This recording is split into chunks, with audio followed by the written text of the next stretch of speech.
கீதை Bible குரான் எல்லாம் எங்கள் தாய்க்கு பொது வேதமாகும். வேறு வேறு ஒரு கையில் விரல்கள் போலே பிரிவு, வேலை வந்தால் விரல்கள் போலே ஒன்றாய் சேர்வோமே.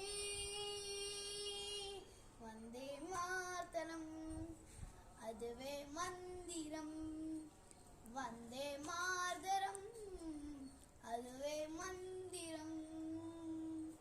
வானம் ஒன்றே மையம் ஒன்றே, வாழ்க வாழ்க எங்கள் தேசம் ஒன்று.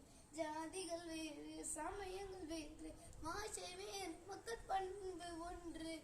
வெவ்வேறு வேர்கள் கூடும் என் மண்ணிலே, வெவ்வேறு கிளிகள் பேசும் என் காட்டிலே.